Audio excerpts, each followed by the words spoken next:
streaming on my end over here. I guess. Wait a sec. That's not what we want to stream. Let me select the right browser window here. Okay, that's better. Okay, so yeah, it says right now you are live. The internet can totally see you now. To stop, use your encoder. Okay, so in terms of where we can get this, let's find out. Channel. Wait till we're live now. Yeah, on the sort of like dummy account that we created. I'm Can just you? trying to How, find out how to how, get how to the could I account. find it? How could I find it? That's what I'm trying to figure out right now. For some reason, this is a thing I noticed on my personal YouTube channel. It's not very easy to find your actual channel. Um, Did you? What's the username, or did you name the live stream? yeah, it's here we go. Okay, Did I've you? got the link. What's the username, or Uh did you oh, name the? I better mute that. Well, Okay, I'll send it to you through the Slack, I guess. yeah. Okay. Oh boy. What? Oh, just a lot of windows open here. It's kind of tough to navigate. I'm gonna mute this too, just so it doesn't echo. Give me one Yeah, sec. I'll be back. good call.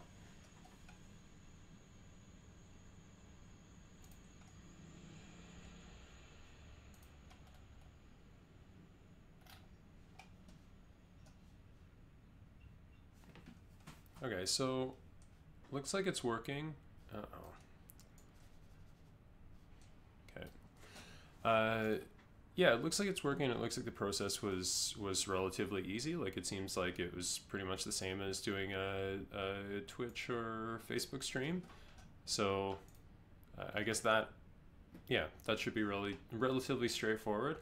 Um, so I should just require the stream key, and I think that should be sufficient because that's pretty much all I put in here, and it works.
Okay. Can you hear me? I can. Okay. So here's what I'm trying to do. I'm checking to see if I can embed this on LinkedIn, just so I don't have to figure this out tomorrow. Sure. Yeah. Uh, so give me one second. I don't know if you want to take a look at like what you wanted to discuss with me on the scripts. Maybe you can do Yeah. that while I'm figuring this out. Sure. Yeah. That makes sense.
How's it going?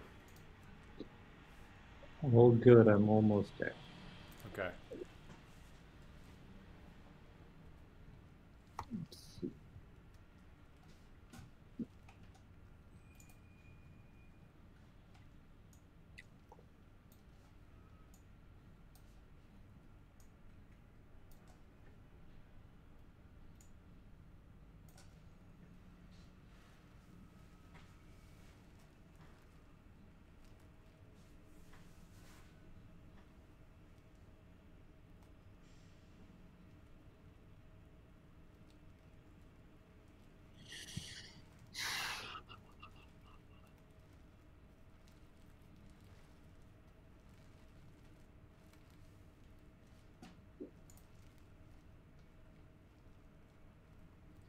Can't figure out how to do it. Hmm. Very annoying. Let's see. It's something you've heard of like people doing before, though. Yeah, yeah. I mean, worst case with Google, I mean, this is ideal, but in the worst case, we can just post the link. Right. Yeah.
All right. Okay. So let's talk about the question and then try it out for real. I think probably our best bet is going to be to start with just share the link, and then later we can see if we can actually do an embedding.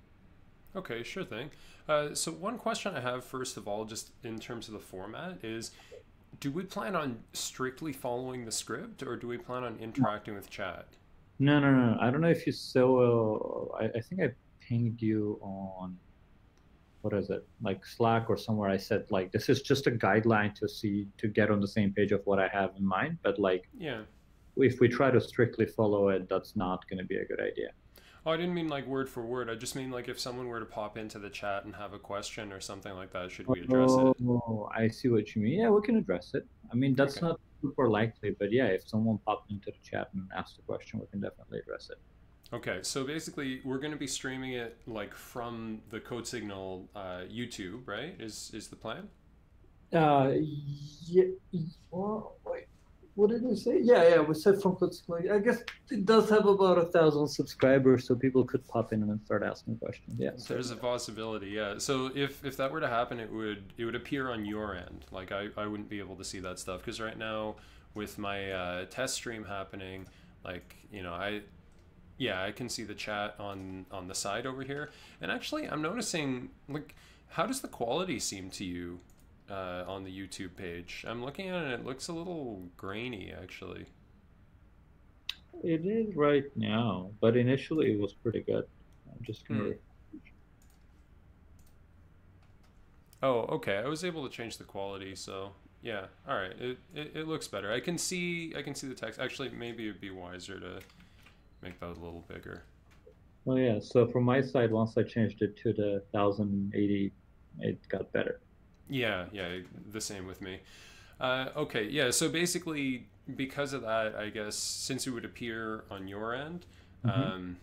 I guess yeah, you would be the one um, encountering the questions, I guess, or like, are you planning on having this like open on your machine, sort of thing, like having the YouTube live thing, or was that going to be like somewhere else? Wait, what do you mean? What do you mean? So like right now, um, I'm trying to think of the best way for me to show you this. Um, Basically, what I have is on the YouTube channel page that I have open. It has the stream over here, but then just like next to it, it has the chat, right? But that's Mhm. because like we're using this test channel. So if it was actually the Code Signal channel and it was open on Mhm. your end, then like that's where the Wait, or wait. do I just need to make you an admin to fix that, or what? Well, I just realized, I guess I wouldn't need to be an admin to just see what the chat is Yeah. saying, right? So I No, could just follow along. Yeah, okay, I'm okay. I could just I'm have the looking at window your open. video now, and I can see the chat here. I can even Yeah, type something. Yeah. yeah, cool. All right, yeah, that makes sense. Silly me, I don't know what I was thinking. Anyway, yeah, okay, so we can both see the chat then. I guess the next question I had is kind of a technical one. So in terms of like the actual like CSS or whatever we do, should we try to follow some sort of standard? Like for example, I know is in the script something about like making the boxes vertically align, right?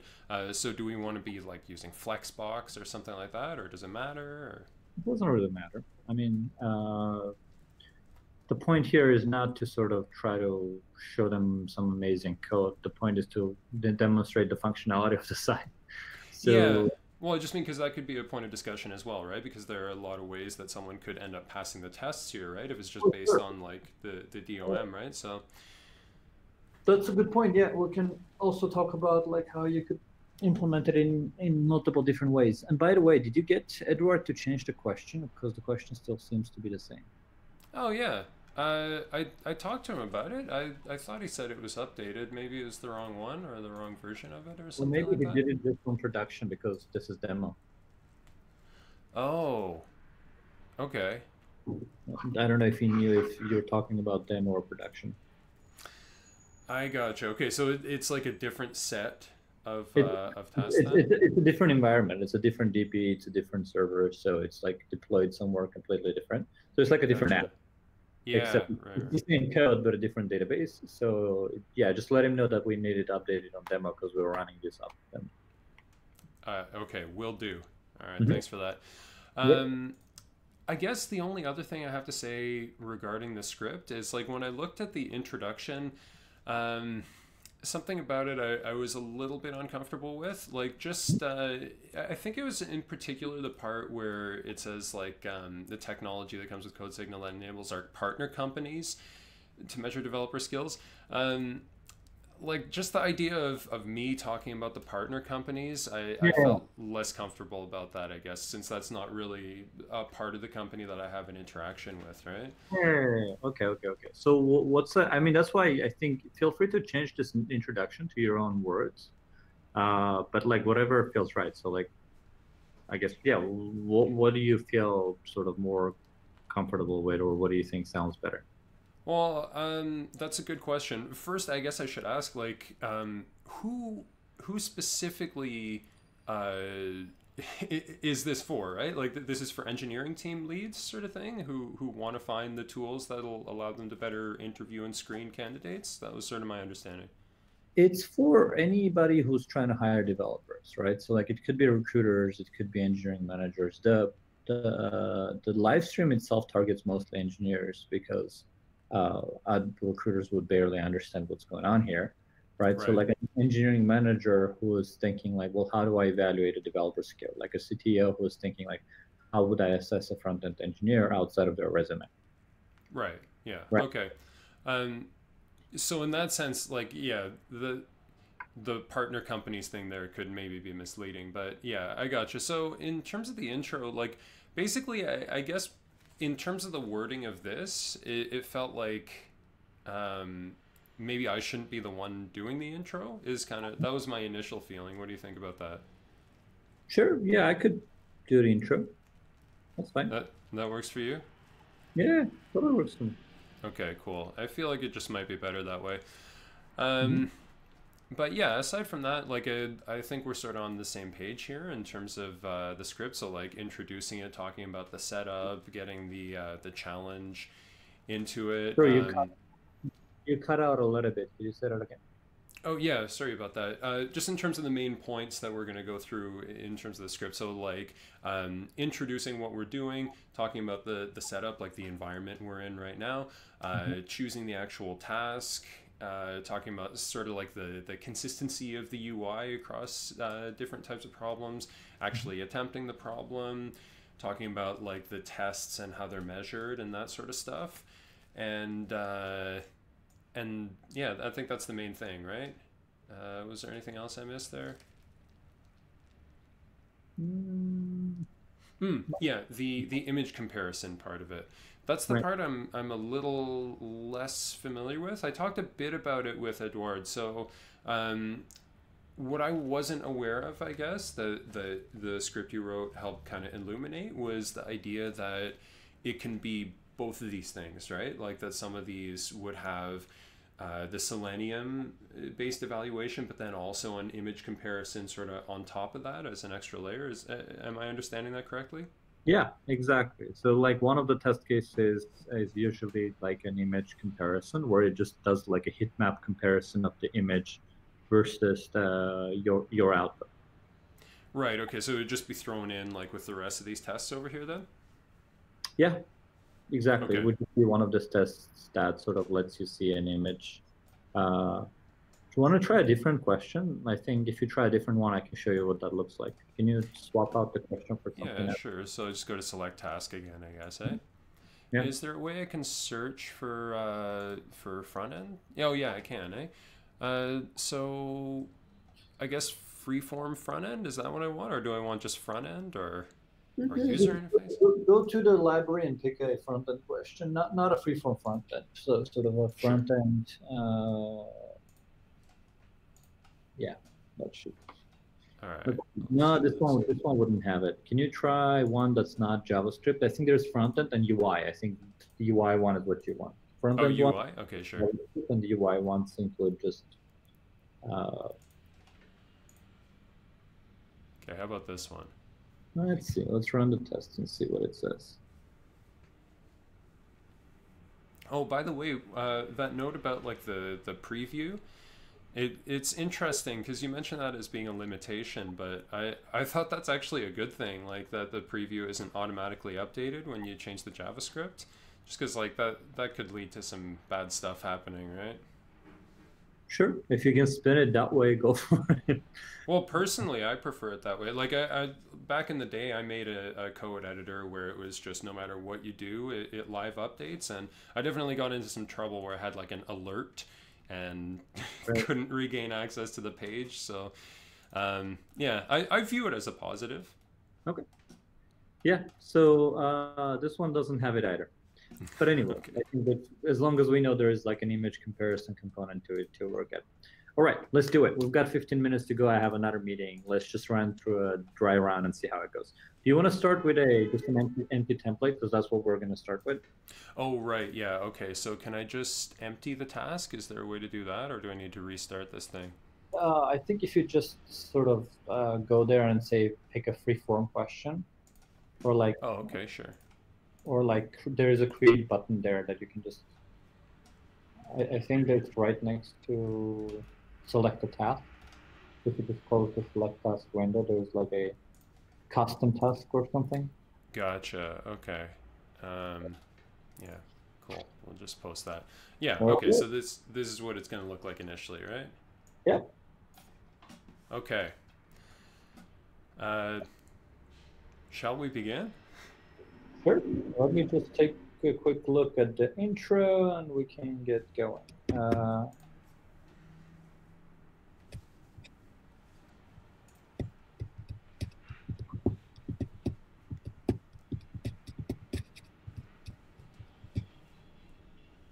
Yeah, and I kind of went back to saying measuring dev skills with CodeSignal, mainly because I want to sort of put the spotlight on CodeSignal, because we are Gotcha. talking about doing it with CodeSignal, and since we are to just sort of generalize and say measuring dev skills, seems kind of misleading to just speak about it in general terms. Yeah. Makes sense. Keep it Cool. on brand, sort of thing. All right. Okay.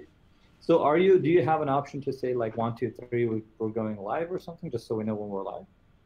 Yeah, that's a good question. At least I would be able to do it like with. Well, actually, hold on a sec. Okay, okay. So here's what I would do. Basically, I would start with both of us muted.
All right. Are we live?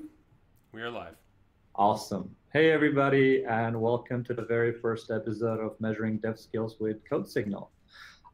You've got myself, Tigran Slayan. I'm the co-founder CEO of CodeSignal, and I also have here Pat, who will be co-hosting the show with me. Hey, Pat. Hey, thanks for having me. Absolutely. So the topic of this, as the title suggests, right, the topic of this live streams is to talk about how do we effectively evaluate developer skills from front-end developers to back-end to Java to iOS, et cetera, and how we think about doing it at CodeSignal. What are some of the best practices and how could one potentially use the CodeSignal assessment solutions to achieve that? In today's episode, we're going to be talking about front-end assessments, and Pat and I have a really cool front-end question to discuss with you. That's right. So before we dive into that, I guess just a bit of background about what you're seeing on the screen right now. This is basically CodeSignal's pair programming solution. So everything you see here, including the video windows, are all part of that. This is all built in. We're not using any extra setup for that. So this is something that could be used to screen or interview a candidate. But oh yeah, and we can both type here at the same time. So this is what we're going to be doing the task in. this is the sort of thing that we could use, as I mentioned, for interviewing a candidate. But the point of what we want to get through today is how we can sort of automate the process of screening them. So we're going to select a user interface task. I have this one selected as one of my favorites. That's just a nice little quality of life feature to easily access the tasks that we want to use frequently. So I'm going to use this challenge statistics one, and we can take a look at that now. Cool. I can't solve this, so I'm kind of rely on you to help me code through this. We can do it together. Sounds good. So basically, this is what we want to create over here, something that looks like this on the left side of the screen. But right now, it just looks like what we see in the preview window, which is just based on the code that we have over here. So there's an HTML component and there's a CSS component. And we can decide whether we want to use traditional CSS or Sass for this part. The main changes... I guess my understanding is that there is a mock there that's kind of telling me what to do if I was sort of like a candidate trying to solve this, and then there's this mobile icon which usually indicates that there's a mobile preview as well. I kind of clicked on it, but you probably need to click on it to show it because your screen is being broadcasted. That's correct. So we can use that to toggle between the two appearances here. We want this to be a responsive widget, and so we want it to look nice whether it's on mobile or on desktop. And we sort of need to accommodate both of those. The main changes we're going to be doing are within the CSS here. So right now the data is all here that we need. It's within the HTML. We probably want to keep this as it is right now and just use the CSS to manipulate what we see in the preview window until it looks like the mock-up over here. Cool. All right. Cool. So should we talk about, like, at this point, the run tests and the preview thing, or? Yeah, I guess why not? I mean, sort of we talked about the question. I guess one thing we didn't cover is the IDE and like what's where, because I think most people looking at this wouldn't be familiar with like what's that on the left, right? What's that on the right? At the bottom. Right. Yeah, so I should probably say something like, this is where we're going to be doing all the coding in this main part of the window over here. We have sort of a console down here, which is going to give us some information about the tests once we run them. We have the problem description on the left here, as well as this sort of preview window. Yeah, okay, that's good point. I'll remember that one. All right. So one thing that kind of jumps out at us is we see this big run test to see output. So before we make any changes, we might as well go ahead and run the test to see what the output looks like, see like what the information is going to be that it's going to present us with.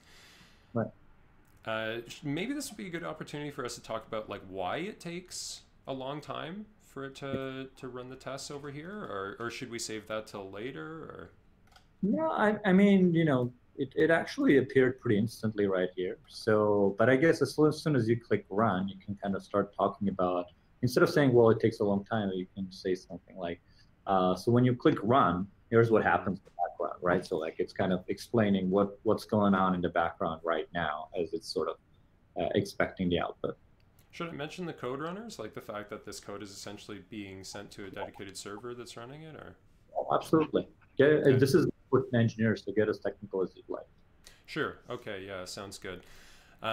So in terms of the output that we see here, notice this is giving us a bunch of information about like what's right about what we've done here and what's wrong, the requirements that aren't yet being met here. So we basically have two types of tests. We have our general tests in this case, and we have our tests for each quadrant that are a little more specific to each of the quadrants over here. So stuff like, you know, getting the alignments right. Is there something about the colors? I would imagine that there is, but let's see. I'm not sure. At least one of the tests should say that. Every quadrant. Oh, maybe there isn't. Let's see. Yeah, kind of surprising, eh? I think that's... oh, there it is, right? A quadrant shortest has color scheme more than 90% similar to a specific color. That's kind of the test says that basically, because each quadrant has a class, so the quadrant that's called quadrant solutions or the quadrant that's called quadrant shortest, each one has a class and it's using that class to refer to the specific quadrant.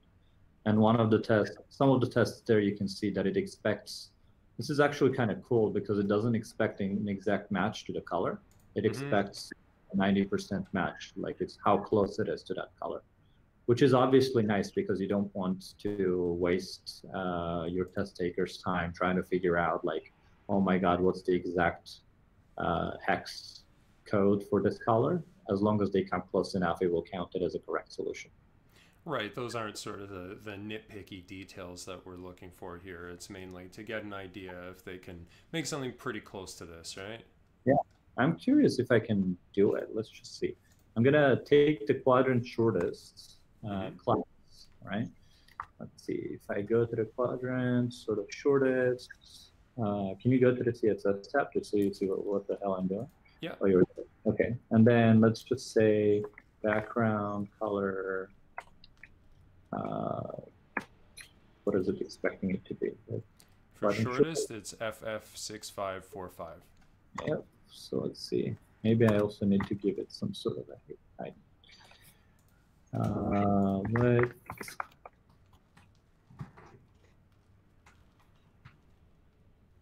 is that going to work? Is it? What am I doing wrong? Yeah, it doesn't seem to be updating in the preview. Quadrant shortest. Yeah, I think the way we have it right now, Oh, it's I think expecting it it need to. to be like that, right? There you go. it was a space away from it. Yeah. Let's run the test again. I'm curious if that's going to actually make it pass. Yeah, that's probably gonna advance us at least a little, right? Mm-hmm. Did I it feel pass? like 1280 is what it was before, though. It Or, passed. yeah, it Look at passed. Yeah, yeah. It cool. looks So we get a nice little check mark over here. yeah. Nice. I like it. And for the ones, this is actually something I'm just noticing right now, but for the ones that don't pass, like we get a drop down, right? So it gives us a more detailed, sort of human friendly explanation of what we need to do in order to actually pass this one. Right. Cool. So what does actually happen in the background when we click this run button? Right, so essentially it's taking the code that we have here, it's sending it off to what we call the code runners, one of the a number of dedicated servers that we have that are used to run the code in sort of a safe and sterile environment where it's not going to be interfered with by anything like, you know, the limitations of your processor's computing power or your internet bandwidth or anything like Right. that. So it can sort of benchmark it a little more easily. In this particular case, it's since this is a front end task or a user interface task, it's running a Selenium browser, which is a tool that's often used for testing things like web apps. And it's not just like, you know, just looking at the code and using that to measure its correctness. It's actually rendering these things in the DOM, and it's Yeah. using that to sort of compare elements. So looking at their properties, whether that be their colors or sort of their Mhm. relative positions or their absolute positions, like their or properties like their dimensions and things like that. Right.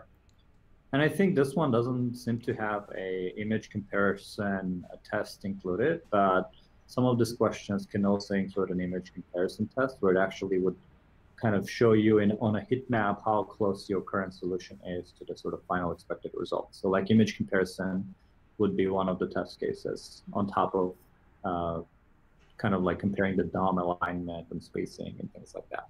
Right, so if we wanted to be a little stricter about it, it could be more of a pixel by pixel sort of comparison on top of all this DOM Yep, niceness. yep, exactly. And it looks like there is also a mobile section for tests. So I guess those are sort of specific tests rendered for mobile preview.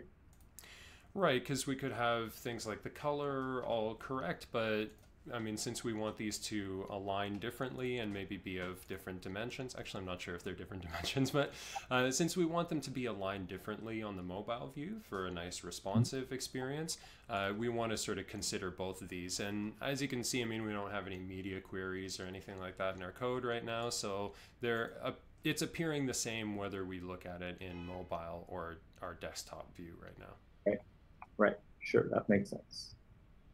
Should we actually do it? Like, should we try to make like a specific mobile change sort of thing, or? I think that would be nice. So like, let's see, if in the mobile test you've got like, it might be too difficult because to make the mobile stuff work, you're probably gonna need like a size kind of condition, like a viewport condition. That's like a pain to write. Yeah. I don't really want to get into viewports in We could do it in like the sort of infomercial style, you know, like here's one I prepared earlier, copy and paste here. it in, sort of Yeah, yeah, thing. yeah. You know, that That could might be. work.